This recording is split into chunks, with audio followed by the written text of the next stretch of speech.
What's up? Alright, so this is a package bearing gifts from White Mountain Knives.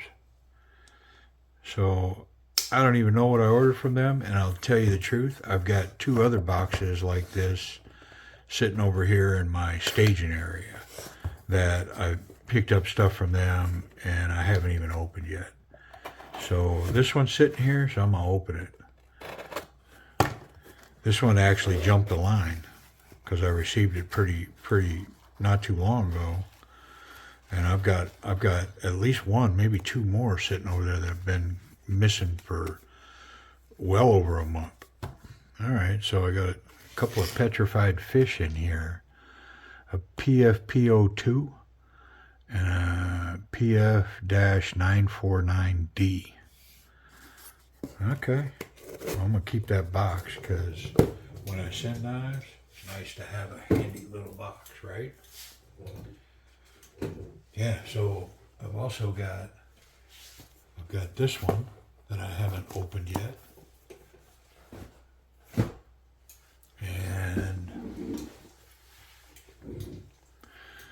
yeah, so I mean, I guess let's just look at them. Let's see what's in here. Obviously, they're 2 petrified fish knives. Look, comes with a lanyard. That's different. Not really a lanyard guy. I think that's a lanyard. Pretty sure it is. I should probably slow down and figure out what this is. Whoo, that micarta. Wow. Man, is that nice. I mean, does it look nice? Because if that looks nice, multiply that by 10. Wow. Oh, nice little pocket clip. Yeah, pretty cool. I'm going to run it. Okay, yeah. PF-949. It's in K110 steel.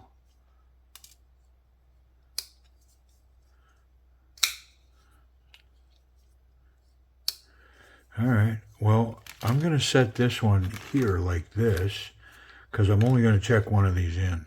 So let's just put that one there, and then I'll look at the other one, and we can make a decision. I say we, you know how that we goes. We means me. You know, I'll make a decision. Extra hardware, that's kind of cool. Taking a page from Kaiser's book. I dig it. Good for them. Okay. It's got that long cut carbon fiber.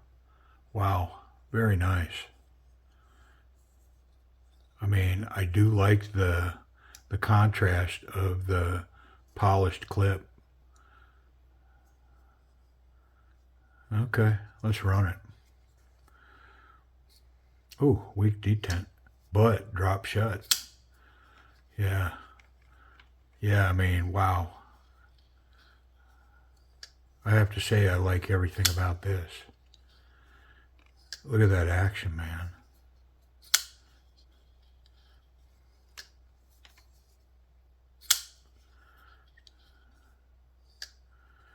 And that long cut carbon fiber. Whew, man, is that pretty. That's beautiful. That detent, So just to prove it, let me fail it. Yeah. I bet you I can even make it shorter than that. Yeah. So probably when I get in here, I'm going to make that detent better. So now I'm kind of challenged. So I think that's what I'm going to do. I'm going to do this knife. I'm going to put this one away. I'll come back to it. We'll do it on another day. Because I don't like to get rushed, man. I do what I do. And, you know, it ain't about the video for me. It's about checking the knife in and taking it apart and getting it right. And, you know, all the little stuff that goes along with me saying what I'm saying right now. So I am going to put this one up. I'm going to put it forward and to the right, because I have a pile up here of boxes of knives that I need to get to. So this one, I can put all this stuff away because I'm going to get after this knife. Let me take this little tag off here.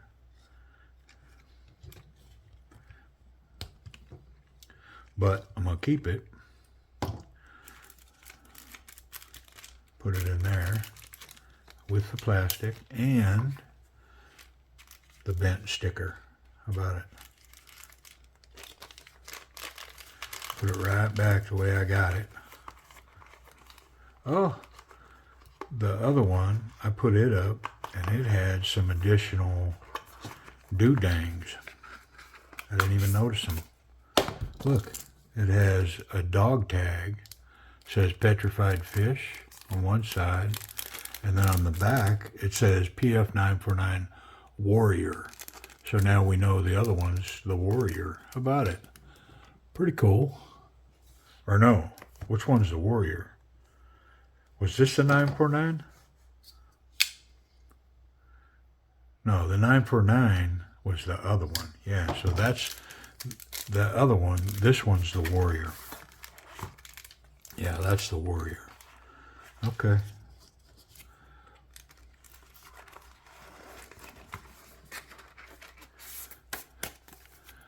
And this one is the PFP02 CS. All right, enough with all that nonsense. Let's go ahead. I'm going to run it just a couple of times without all that stuff here. Just, I mean, this action, what's going on here is just to die for. And that little bump of a finger tab, a flipper tab, I'm digging it. Yeah, it even says right here, this is the PO2. All right, hey, let's get in here. Let's get this thing apart and get this show on the road. Finish checking it in so we can check it out. This feels Loctited. We'll see. No, just rough. Unless the Loctite's in there and I'm not seeing it. Got a couple screws back in here holding the backspacer in. That one looked like it had some Loctite on it. This one feels like it's got some Loctite on it. I'm going to say it does. That's good.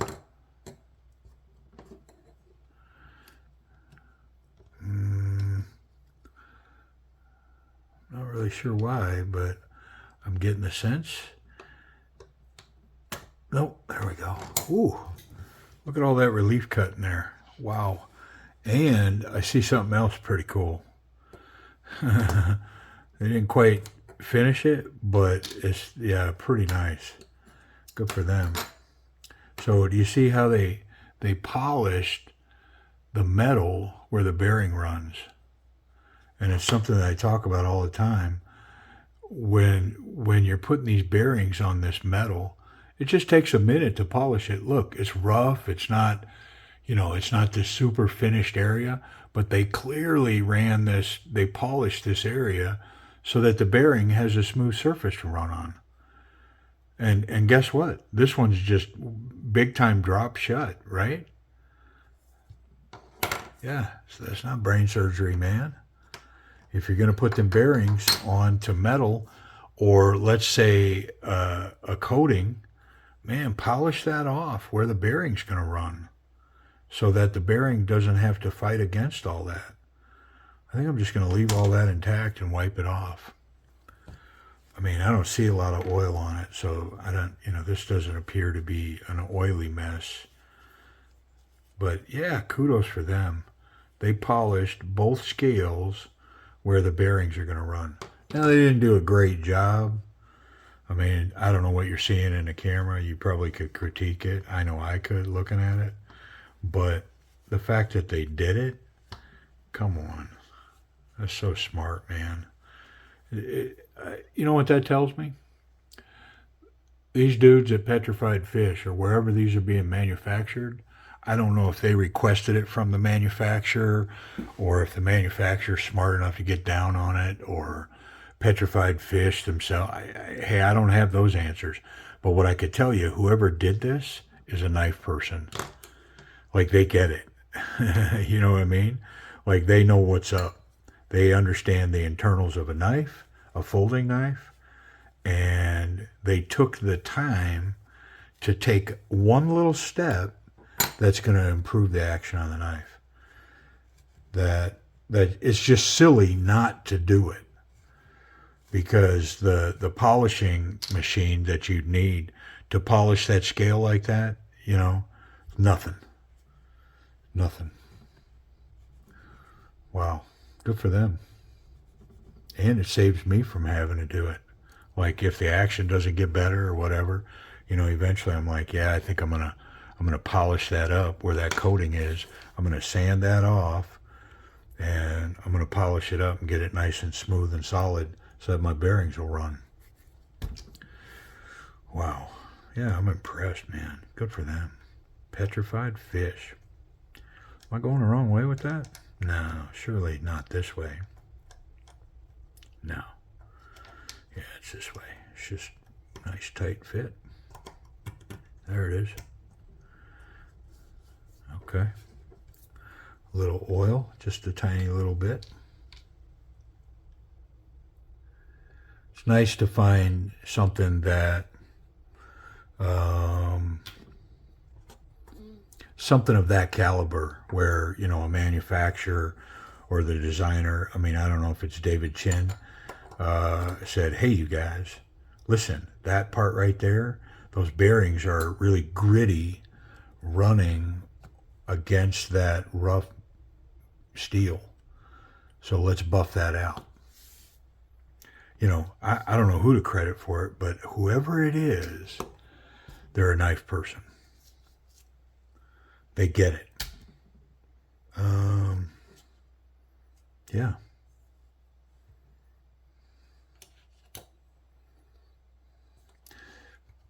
Pretty cool, man. Restores my faith in mankind. So I've had a pretty bad run for a while now with knife design or manufacturing, whatever, but I've had some real disappointments, me personally, with some knives that I've picked up and some safety features, being able to make blade contact in my pocket. It's really frustrating to just have an amazing knife and a wonderful specimen, an amazing piece. It's beautiful. It's, you know, it's attractive. I mean, at some levels it's sexy. It's just, and it functions so well. And then I run a safety check and it's like, yeah, that thing in my pocket could slice me open. Okay, so we're wiped down. We are tuned up, cleaned up. Look at that action. Drop shot, man. And this long cut carbon fiber just feels so good. It's not grippy like that, but it's just, it's like a soft, it feels like wood. That's what it feels like. It feels like a finely sanded piece of wood. Man, I dig this knife a lot. So the action's just, I mean, it's a 10 out of 10. No doubt.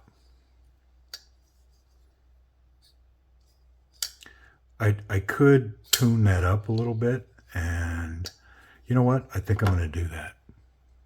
Okay. The reason I did that was because I meant to do it when it was apart, and so there's no reason to prolong the video for me to get in there and do that. So I've adjusted it. I put it back together. Let's see what the detent does now. I'm going to try to fail it. Almost all the way open. And a little coaxing and it goes down. Now I'll give up a little bit of that drop action to get a better detent.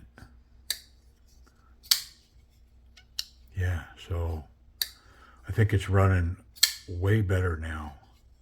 Ergonomics. So I think I mentioned this. The jimping here is pretty solid. It definitely bites. You get your thumb up on that, and man, that's a solid perch. There's good jimping on the back of the flipper tab. Locks the finger right in. There's a little cutout for that front finger. This finger is elevated, but a nice platform for it. And then the last two come in. It's just perfect hand placement in this knife. And it reminds me of a Japanese knife. And I'm sure maybe that was the intent all along. But this is a confident to very confident grip right here. I mean, I really like that grip. So the ergonomics are good, the action's good. Let's check the pocket clip. So thick material, front pocket. I mean, I already feel good because it's high enough in the front that it's going to get over the thick material. And then it's just money. It's a deep carry clip. The knife almost disappears completely in the pocket. On my corner pocket where I typically go, outside right hand pocket, yeah, one-handed operation. One hand in, one hand out. And then just for good measure, the jean thickness material right here, yeah, perfect. Yeah. So the pocket clip's stellar. Wonderful pocket clip. Safety. Wonder if I could contact a blade anywhere here. Nope, nothing there. How about the tip? Oh, so close, but no, I cannot touch that tip. So the pocket clip's good. No blade contact. This would be safe in your pocket. There's no chance to cut yourself with it. I mean, man, I dig this knife. I like it a lot. I wonder if it's sharp.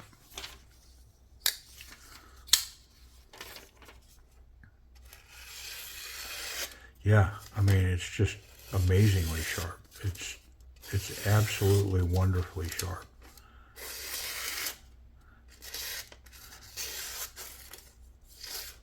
And if it can do it on this thin phone book paper, I mean, on a regular piece of paper, is a shredder. I mean, it's just unbelievable. So definitely shaving sharp, just razor blade sharp. No doubt about it. Did a great job sharpening it. And I love this K110 blade.